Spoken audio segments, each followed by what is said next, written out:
This conference will now be recorded. Okay, good afternoon, everyone. Thank you for being here today. My name is Terry Ann Paolo, and I'm a regional planner with the Treasure Coast Regional Planning Council.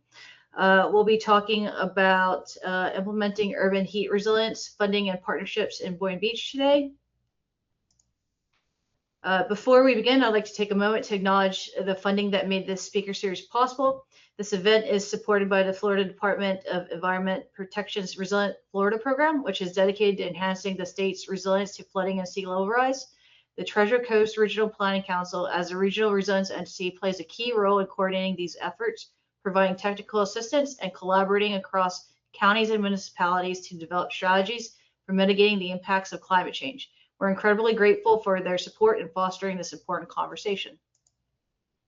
The Treasure Coast Regional Planning Council was established in 1976 and serves as the only regional forum where elected and appointed leaders from Indian River, St. Lucie, Martin, and Palm Beach counties come together to address complex regional issues. This year, TCRPC is celebrating its 50th anniversary.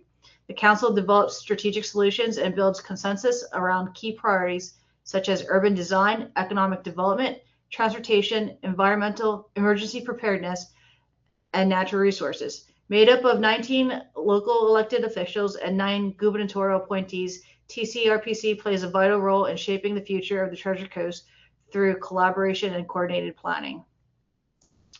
Now, it's my pleasure to introduce today's speaker. Alannah Irwin is a Sustainability and Resilience Administrator for the City of Boynton Beach, where she leads the planning, coordination, and implementation of sustainability and resilience initiatives. She has a background in public administration with experience in regulatory compliance, environmental policy, and atmospheric science, and is committed to advancing public health and environmental conservation. Alannah has a strong track record in managing complex environmental projects, building strategic partnerships, and leading community engagement initiatives to promote sustainability and climate resilience. She holds a Bachelor of Science in Geoscience with a focus on atmospheric science, a Master of Science in Geoscience with a concentration in applied meteorology, and a graduate certificate in Natural Resource Policy Administration. Please join me in welcoming Alannah Irwin. Thank you so much, Terry, and I'm happy to be here today. I seem to have lost my presenter capabilities. If you could send them back, that would be great. There you go. All right. Thank you. Hi, everybody. Thank you for joining us today. My name is Alannah Irwin. I am the Sustainability and Resiliency Administrator for the City of Boynton Beach. And today I'm going to be talking about how Boynton Beach navigated our incredible heat resilience journey. It's been a long road, but we're really happy to be at the point of where we're at today. And I hope you guys gain a lot of knowledge and insight from this process. So I just want to quickly start by giving just a brief overview of the City of Boynton Beach itself. We are a coastal community. We're located in Palm Beach County, geographically right in between the cities of Boca Raton and West Palm Beach. We're the third largest municipality in Palm Beach County, and we are right along the Intracoastal Waterway. We have a lot of interconnected canal systems through the City of Boynton Beach. They're managed by Lake Worth Drainage District and South Florida Water Management District. And our total area is about 16.5 square miles, and we have an average elevation of about 10 to 20 feet above sea level. But that obviously is a lot more low-lying along the Intracoastal Waterway, and it's a little higher as you move inland. We are home to approximately about 81,000 residents. Our average age is about 42 and a half. Our average housing income and economy is about 70,000. Median home value is about 375,000.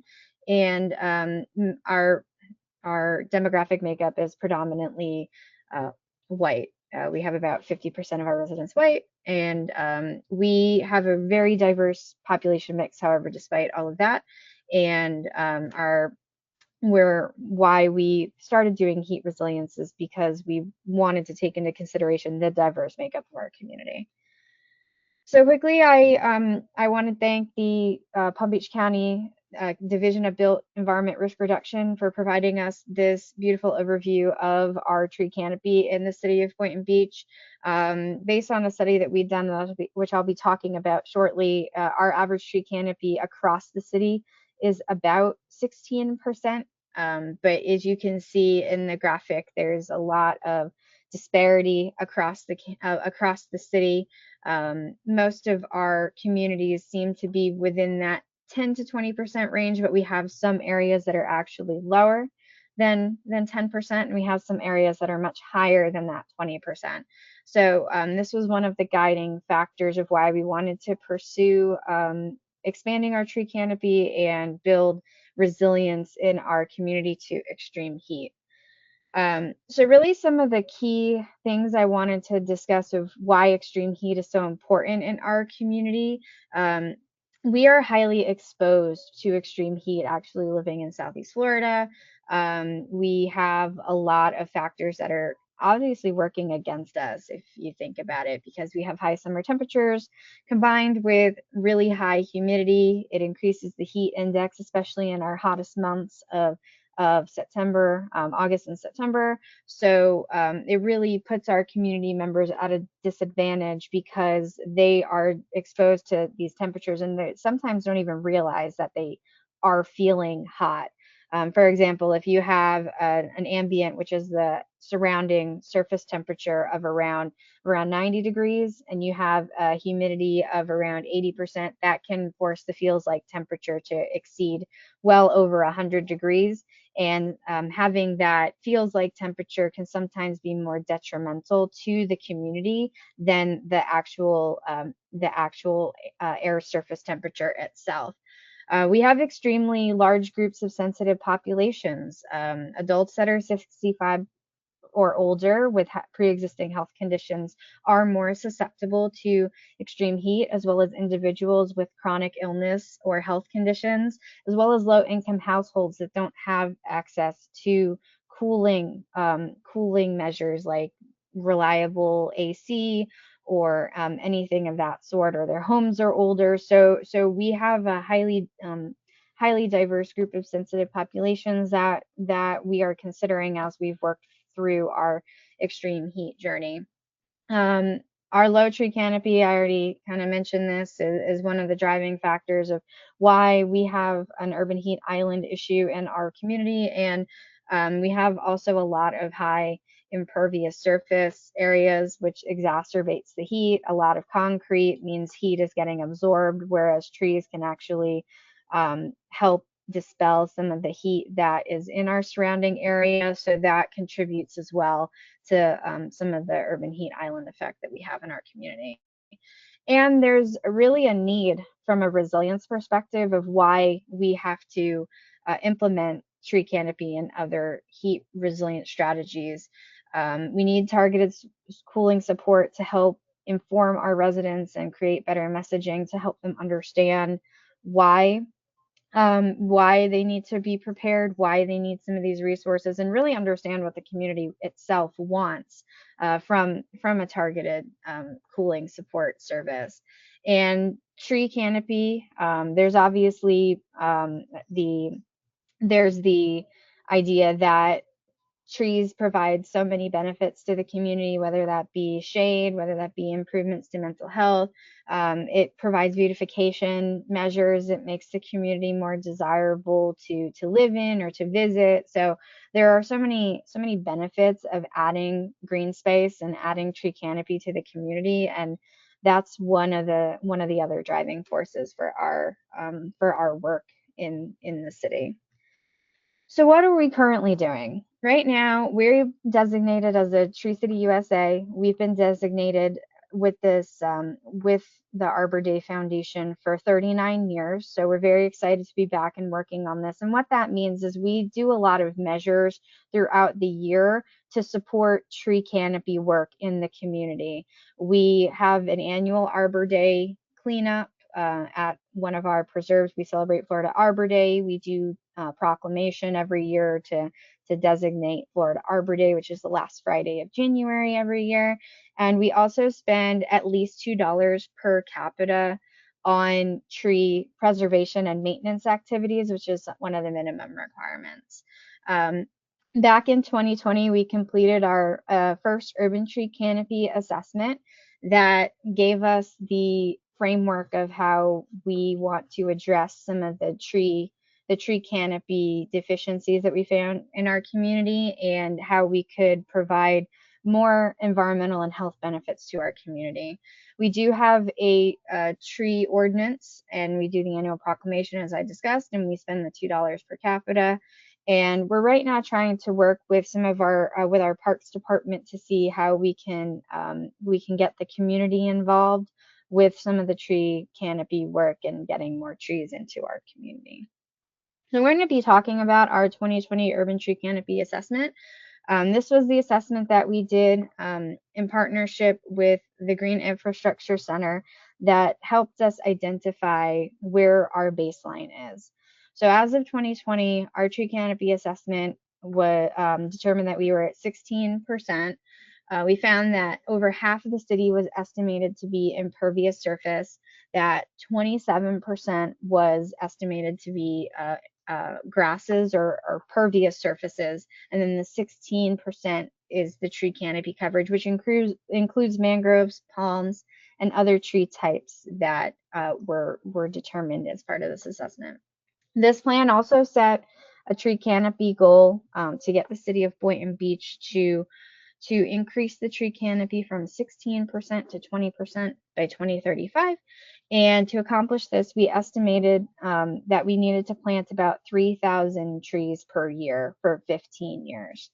And it also set a proposed framework for implementation, targeting tree plantings in neighborhoods that had the lowest tree canopy, primarily in our Community Redevelopment Agency, or CRA jurisdiction, how we could engage the community through events, webinars, social media. It gave us the framework to develop our an urban forest management plan with a possibility of obtaining grants from FDACs and other entities. And it gave us the framework of how we could pursue other grants, and we were designated to reassess the tree canopy in every 5 years. So how did this work for us? The quick answer is we found a lot of deficiencies after we evaluated the first 5 years of the program.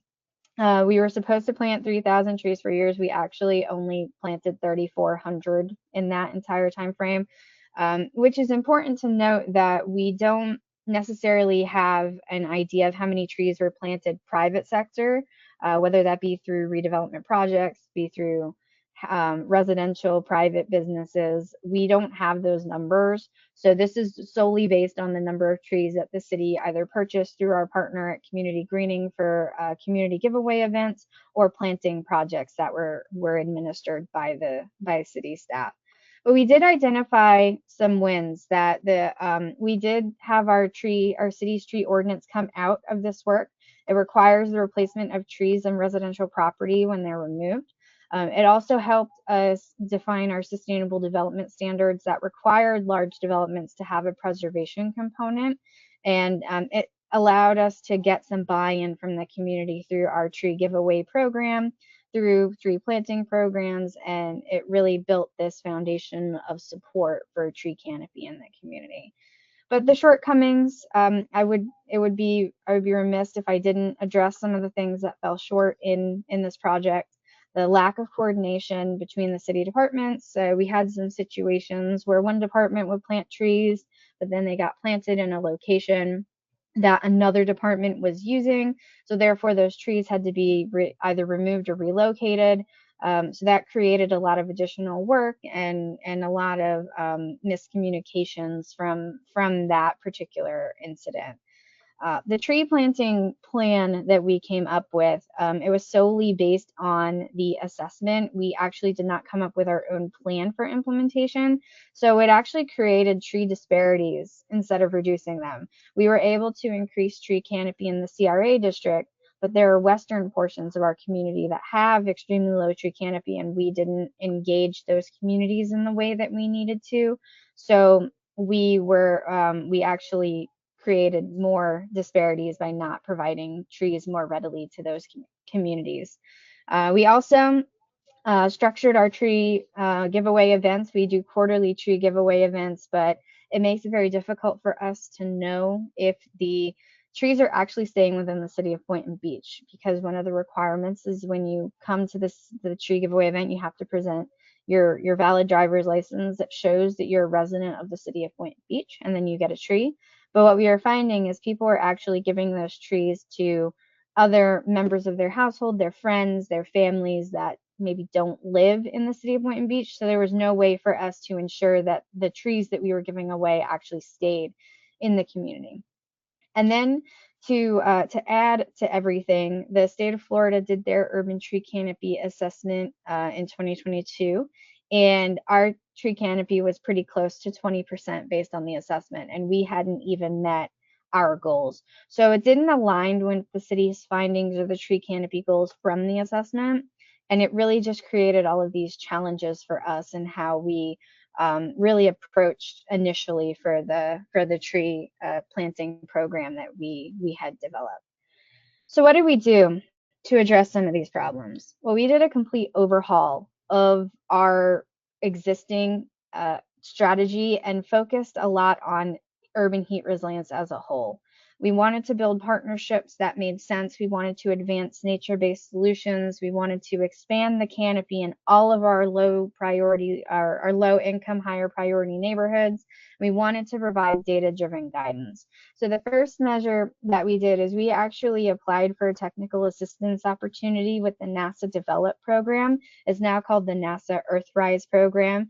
And they actually analyzed the overall air quality and urban heat impact using NASA Earth observation data. This was at no cost to the city, and it was really the foundational flagship of our new program, because we really wanted to find data-driven solutions to improve extreme heat impacts in our community. So NASA Develop, I honestly really credit that with the driving force of how we were able to move forward. The next step after we did NASA Develop is we applied for a grant opportunity from the Climate Resilience Fund called the Climate Smart Communities Initiative. We partnered with ICLEI USA, Community Greening, which is our local nonprofit, and a couple other national nonprofits called EcoAdapt and NASA Develop. And we're actually working with them through the grant. We were awarded $100,000. We'll be building the city's first urban heat resilience strategy. We also decided to partner with American Forest to do our reassessment, mainly because we wanted to update our methodology, make sure that the tree canopy assessment that was done in 2020, see where the shortcomings were from all of that work, and come up with a reassessment that maybe aligns with the changes in the methodology that have come since 2020. So we're excited to partner with them and launch on that program. We also applied for another no-cost technical assistance opportunity through the American Geophysical Union, or the AGU, called the Thriving Earth Exchange. We were assigned a fellow. We're actually looking to build a resilience hub cooling center network, and we were assigned a fellow from the University of Michigan, and we've been collaborating with the Environmental Protection Network in Florida Atlantic University that'll help us build a roadmap for cooling centers in our community. And lastly, we've been, in addition to the partnerships with the Thriving Earth Exchange, we've been working with other academia institutions such as Columbia University. We were selected to their integrative capstone workshop project to help us understand our building stock in the city of Boynton Beach and help us identify the perfect locations for the cooling centers that we're looking to build through the Thriving Earth Exchange project. So the Columbia University work will build upon the work that we're doing with AGU. And we've also been collaborating since last year with the University of Miami, FIU, and other local organizations through the Urban Heat Research Group. So I'm going to go into more detail for some of those partnerships that I just discussed. So the first one is NASA Develop. In 2024, we applied for the no-cost technical assistance opportunity with NASA Develop to help use data-driven data to drive our decision making. NASA Develop's Applied Sciences program is the host of the NASA Develop program, and they really emphasize capacity building and getting resources to the organizations in which they work with to use satellite data and other Earth observation data to build resilience and environmental sustainability in these communities. So what this project did is it used NASA Earth observation data to look at air quality, look at urban heat islands, look at other measures like evapotranspiration, and it did a light tree canopy analysis to really show us our locations of, okay, where are our urban heat island hotspots, where are areas that are maybe cooler, and it really was our foundation for the future assessments that we worked on. So we were so grateful for this opportunity, and there are links throughout this presentation. So when you're sent to them, you can explore some of the work that we've done later, especially the study that was pertaining to the NASA developed work. So I just wanted to share some of the products that came out of the NASA Develop project. They created these maps. One of them was looking at evapotranspiration. So they basically took some of the Earth observation data to determine where some of the more moisture is being transferred or less moisture is being transferred. They also looked at tree canopy. They created an albedo map. Albedo is the reflectivity of surfaces. The higher the albedo, the more reflective the surface is. The lower the albedo, the more the surface absorbs. So high reflectance is typically associated with white. Low reflectance is typically associated with black. So as you can see, we have a lot of our community in the city of Boynton Beach that is more absorbing than reflecting, which correlates to some of the areas that have low tree canopy. There's one community that I would like to point out. You can kind of see this area of high reflectance. That's actually our Leisureville community in the western portion of our city. That community is actually comprised of homes that are all white. And the idea is that the white reflects, therefore it kind of mitigates some of the impacts of extreme heat. And as you can see from the heat hotspot map, if you look at where the Leisureville community is, it is definitely cooler relative to several other areas in the city of Boynton Beach, but it's not heat mitigating where it's blue, it's still heat exacerbating. So it really kind of for us reinforced the need to enhance tree canopy, add green space, and improve some of the overall communities that maybe need more tree canopy and more shade to mitigate some of the heat impacts. So that was a really critical study for us and really helped us move forward with how we wanted to build our heat resilience strategy. So the next one is the Climate Smart Communities Initiative. We were awarded a $100,000 grant in partnership with ICLEI USA and Community Greening. We've also been partnering with EcoAdopt and American Forest. We will be, at the end of the grant and the end of the project, we will be adopting the city's first urban heat resilient strategy that is designated to be done.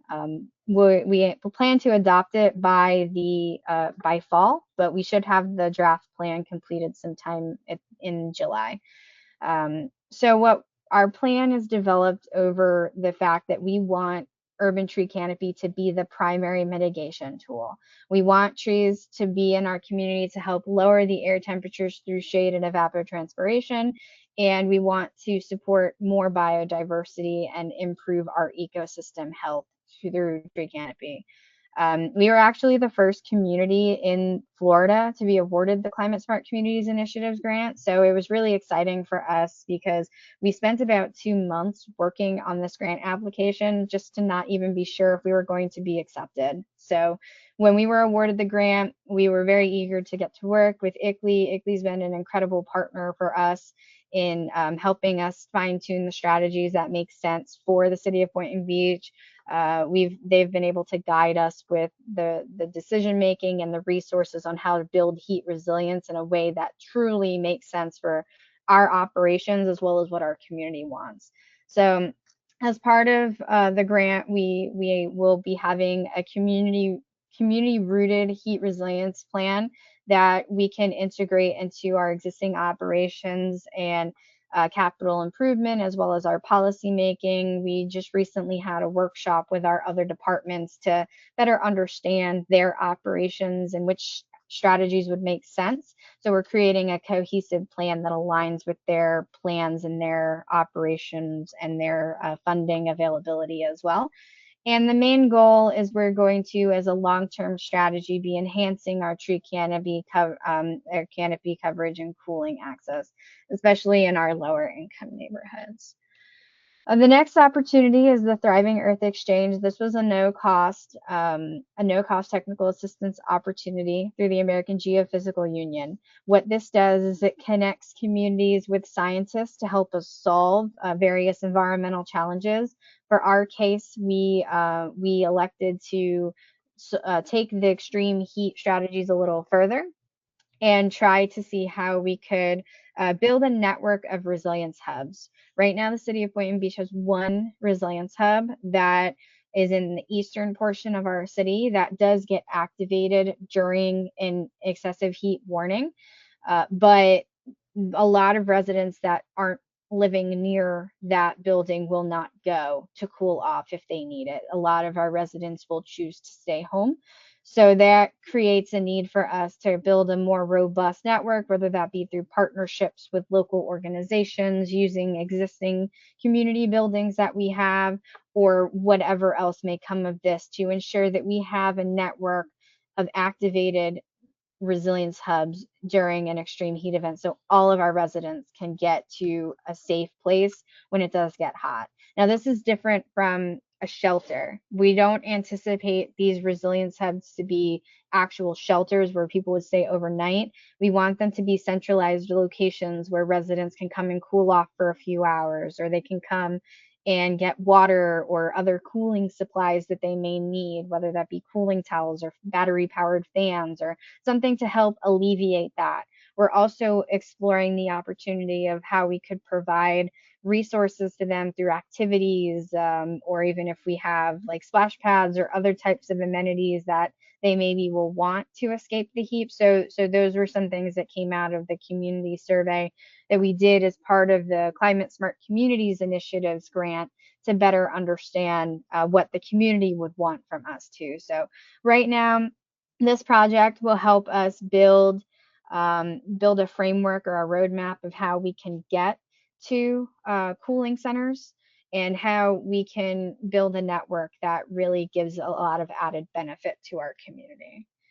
One thing I want to highlight too, I'm taking a moment to highlight our networks. The City of Boynton Beach leverages a lot of regional and national networks to really stay informed, and use some of these best practices in our decision making. Our networks are critical to us. They've been the ones that have helped us get these technical assistance opportunities. They connect us with resources, other national nonprofits. They connect us to all of the information that we need, whether that be through our peers or through other organizations that do the work and can help us with the work. Some of the memberships that we have are USDN, SSDN. We are also an ICLEI USA member as well. And these are all vital for us because they, in their own way, have provided us with resources and technical assistance opportunities as well as capacity building. Whether it be through learning circles, whether it be through working groups. We've attended several different types of trainings and been connected through all these different opportunities. If it weren't for our memberships in USDN or SSDN or ICLEI, we would not have been connected to the NASA Develop project. All of the Energy to Communities, the E2C cohorts that we've applied to through the National Laboratory of the Rockies, as well as the CSCI grant. So networks have been vital in helping us build that capacity because in Boynton Beach, we're a team of two.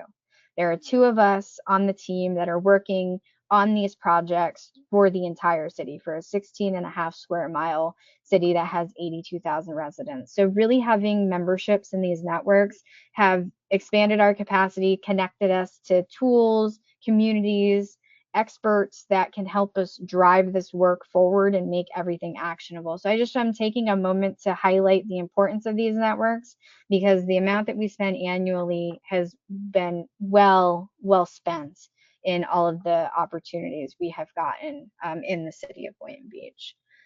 So what's next for us? I've talked about everything we've done, but what are some of the things that we're looking to do to make sure that our plans are actionable and implemented effectively? So the first thing that we're doing is we're doing the 5-year tree canopy reassessment. We're updating our 2020 baseline. We're effectively starting over because the work that we did before was great, but it wasn't what our community needed as far as managing extreme heat.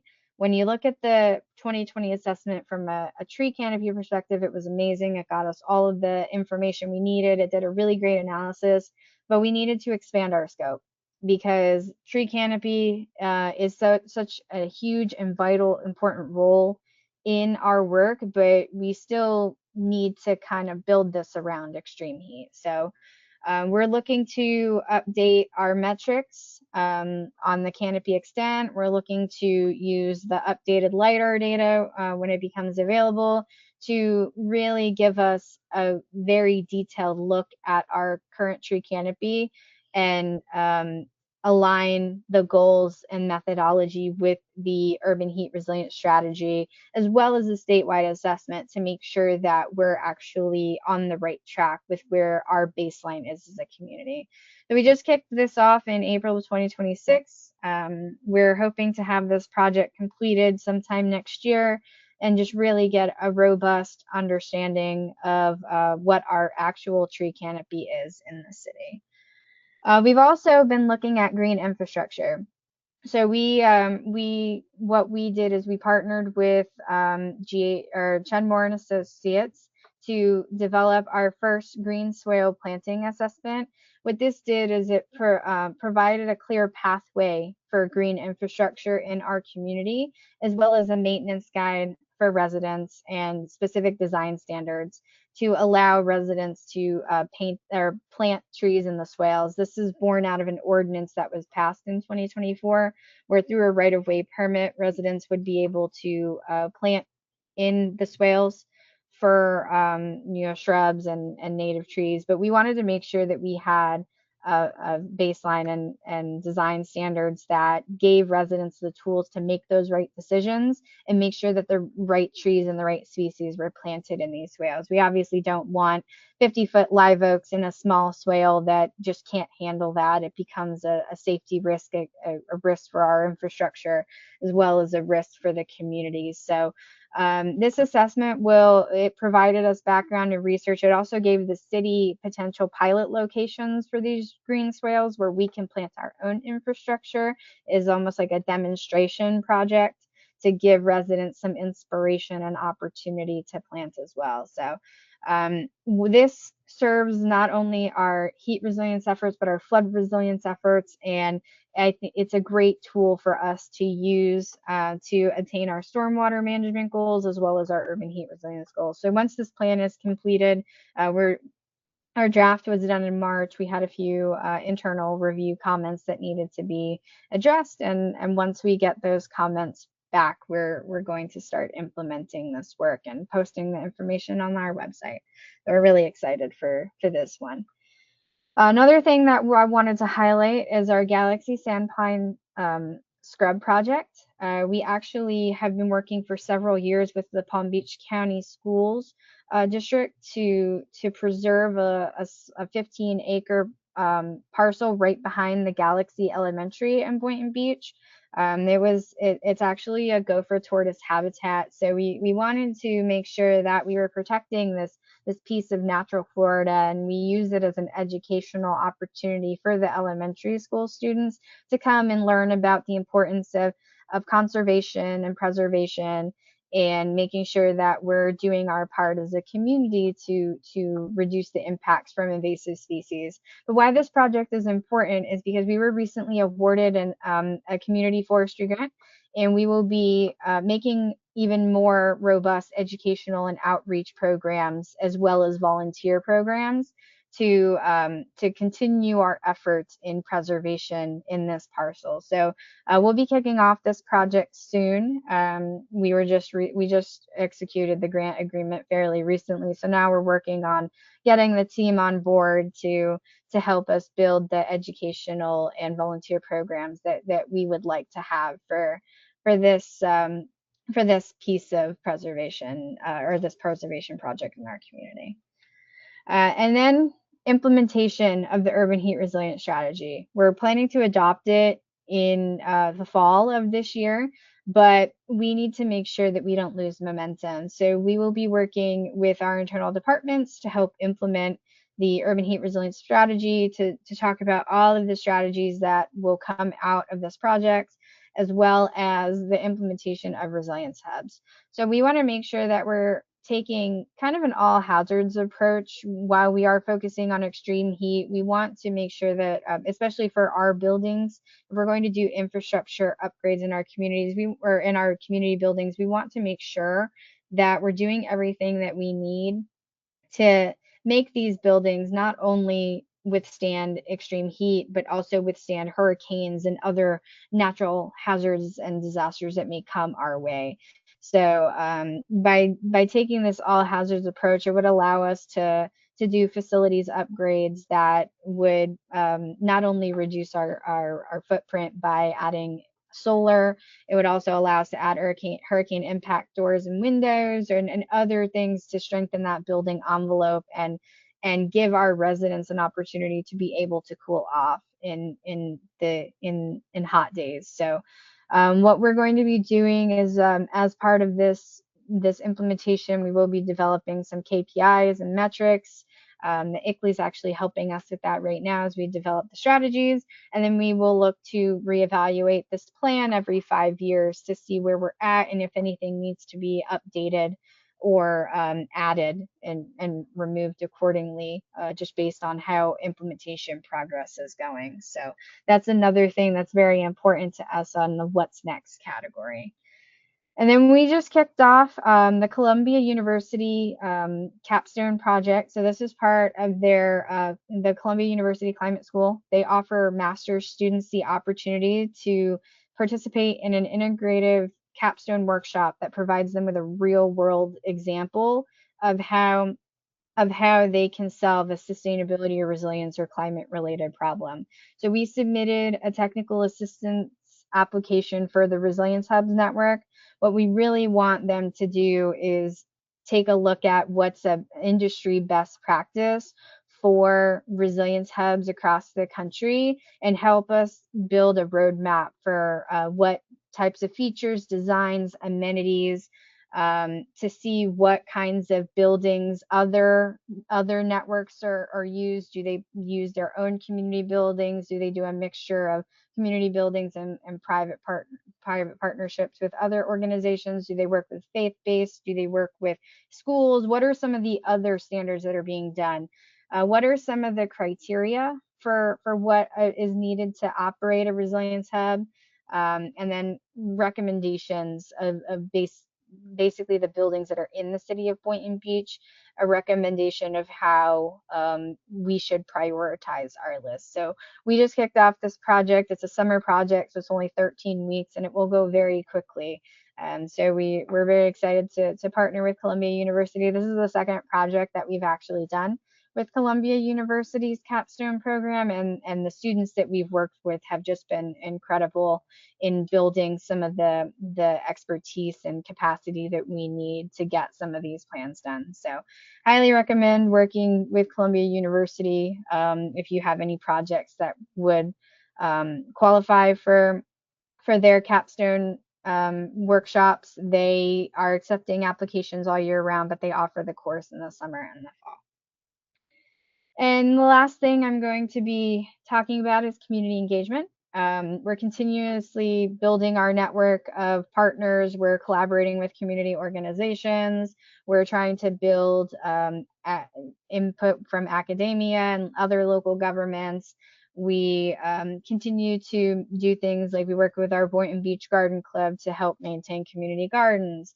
We are always attending workshops. We attend the monthly urban heat research group working group meetings that come from the University of Miami. We participate in international campaigns like Heat Action Day to help educate our community of why it's important to take action for extreme heat and what kind of effects it has on yourself and your families and your communities. So education is really important. We continue to partner with our tree canopy group with community greening to provide trees to residents. We've started piloting a drop-off program to increase access to these trees because not everybody can go to standalone events. So we started having quarterly tree drop off in addition to some of the quarterly tree giveaway events that we have in person. And that will ensure that everybody gets the opportunity to have the trees. It will improve air quality. It will reduce the impacts of heat and enhance biodiversity and beautification in the city, because it was very clear to us in the surveys that we did that community members want trees. They want green space. They want shrubs. They want everything that makes the community look beautiful through trees and the benefits that come from it. So one of the things we'd also like to do is we're going to work with neighborhoods and HOAs to see how we can expand the tree canopy into more private areas. The City of Boynton Beach is about 97%-ish built out. We really don't have space on public lands to really be able to add trees in the way that we need to. So we have to kind of look outwards to other avenues, whether that be through commercial or industrial buildings, through HOAs, through neighborhoods, to see how we can get more trees to them and see if the city can support those efforts with whatever funding that we have. And lastly, we also want to expand our volunteer programs. We want to do more tree planting events. We want to have more citizen science events, and we'll continue to participate in the educational campaign that is Heat Action Day, which is June 2nd of every year. And we will continue Arbor Day programming and continue to support the efforts of Tree Canopy and really try to get shade and improved quality of life to our residents through heat resilience. So we're really, really excited for what the future has in store, and really, really ready to start moving from planning to implementation, which will be sometime next year. With that, I can take questions if anybody has questions. And again, thank you for the opportunity to present today.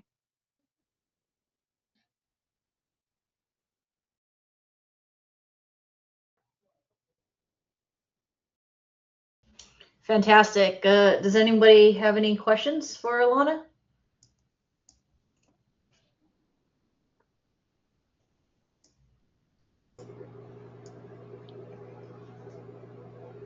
Well, I'm going to jump in if nobody's going to speak up. Hi, hold on, let me turn my camera on while I'm talking.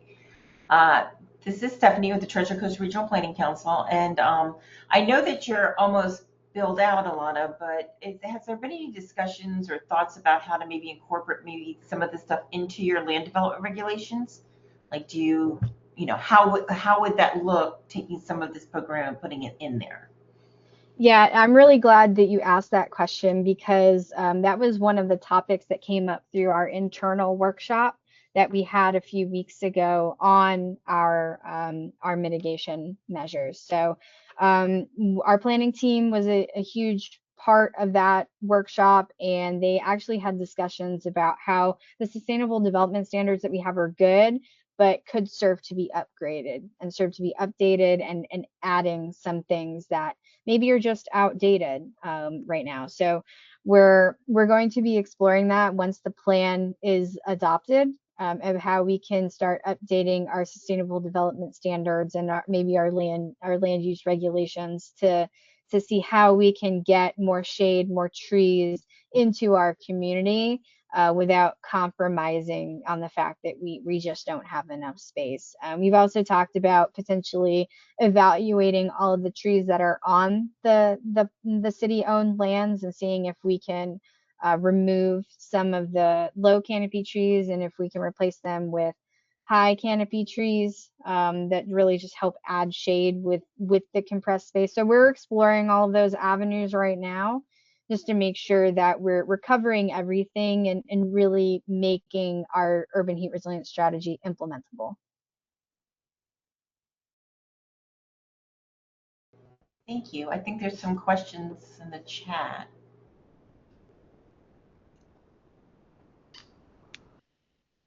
Yeah, so Marissa has a question. Is the swale planting program on your website? It's not yet because it hasn't been finalized, but it will be on our website once we do have it finalized and adopted. And then Amy from the City of Delray Beach Development Services Department would like to know more about the Resilience Hub and where it will be located. So that's what the work that we're doing with the AGU Thriving Earth Exchange is going to help us determine. Right now they're doing a comprehensive analysis, and mind you, this is all through volunteers. This is volunteer scientists. These are PhD students that are volunteering their time to help us build this Resilience Hub strategy. So they're going to help with our help at the city. They're going to be looking at the locations, and that's really because we just don't have the capacity here to do this kind of work in the way that we need to, which is why we requested the technical assistance through the Thriving Earth Exchange, and they're going to help us give us a list of potential locations, and that's when it'll be our job as the city to start developing partnerships if we need to, or determine those locations. Right now, our one center is the Azelle Hester Center that's located on Seacrest around Gateway Boulevard in Boynton Beach, and it's a multi-use facility. It has a gymnasium, it has a football field and other community amenities. So that's our one location right now that will get activated during an excessive heat warning, but there's other factors that go into that as well, because excessive heat warnings don't happen as often, and that threshold is very high relative to some of the other like heat warnings or heat advisories. So we're really trying to see if there's a way that we can get them activated based on anticipated feels like temperature, and maybe not the actual advisories themselves. So that way they will be more widely available, because between 103 and 108 degrees of feels like temperature, there's not that much of a difference as far as the impacts of extreme heat. So we're trying to find ways to give to our community and just build a network that they'll actually be able to utilize. That's great. And it looks like Tina from Boca Raton is patiently with her hand up, waiting to ask a question. Maybe. Go ahead, Tina. Ask your question. You have to unmute. We can't hear you.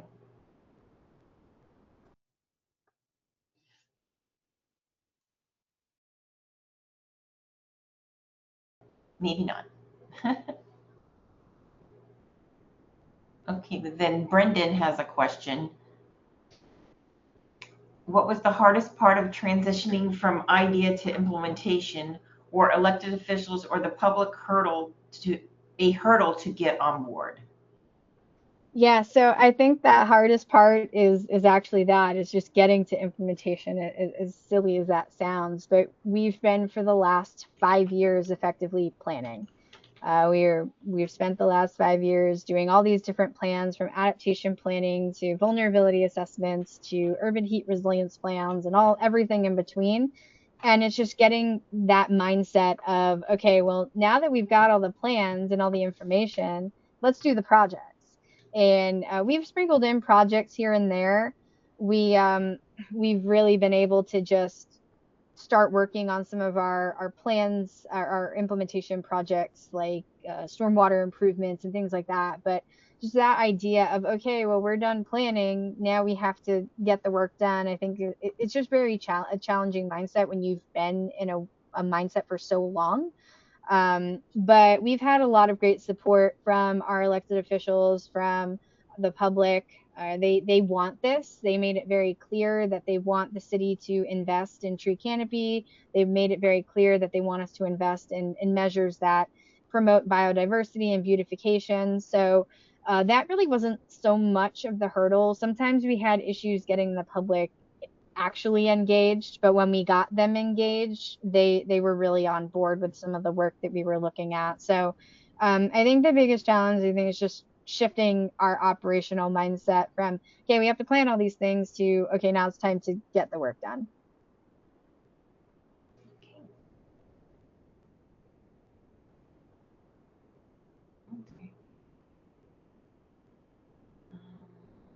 Okay, so Tina sent her question. It says, for the green swale assessment, did the contractor consider stormwater flooding in the assessment? And did they give recommendations for species, whether tree or shrub plant, that would be best suited to a given area? Yes. So we actually gave them a copy of our watershed master plan that was completed in 2025, and asked them to use that as the foundation of how we would want to do our flood our assessment for the green swales. We're calling them green swales because bioswales, we've had a hard time in the city getting people on board with the term bioswale, so we're calling that green swales because there's just this idea of the high operational costs and maintenance costs of having these swales and getting them established. So green swales, because they're not, it's a little different in just how the messaging works, and the types of shrubs and greenery that goes into it. And yes, they did provide a list of recommended species. They gave us the maintenance, the how frequent the maintenance be, how long the establishment period is. So they did give us all those recommendations, and we're having them create a short little one pager that helps them, that helps whoever's the user of the guide. We've designed the guide to be used both internally and externally.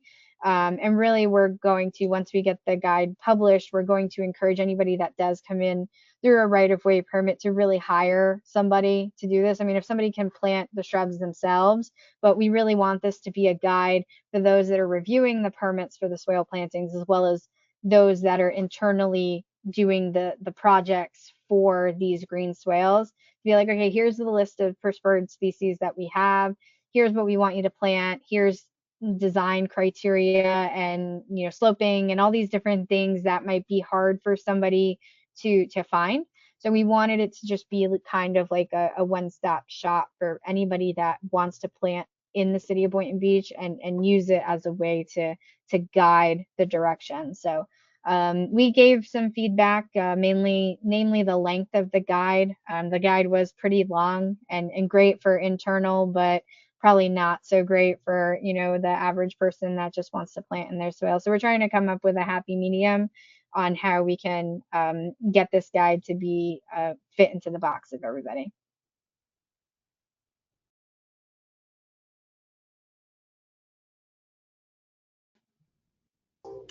Yep, this recording will be made available, and we'll send it out at the conclusion of the event. Any other questions?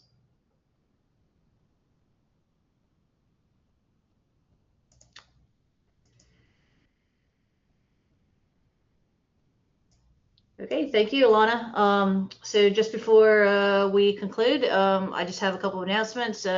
Just to remind everyone, Resilient Florida is having some office hours till the end of the month for pre-application support. So if you need some help with your applications, please be sure to drop on in on those. The South Florida Water Management District is having their Resiliency Coordination Forum on Wednesday, June 24th. Alannah will be presenting again there. So if you liked her as a presenter and want to tune in, please go to the South Florida Water Management District Resiliency Coordination Forum. The UF IFAS extension of Martin County puts together these fantastic water webinars. So here's a list of their upcoming ones that are happening. And in addition, they're also having a field trip on Tuesday, June 30th to Phipps Park Stormwater Treatment Area over here in Stuart, Florida. And then FDP is having their quarterly resilience forum on Wednesday, August 5th. So sign up for that.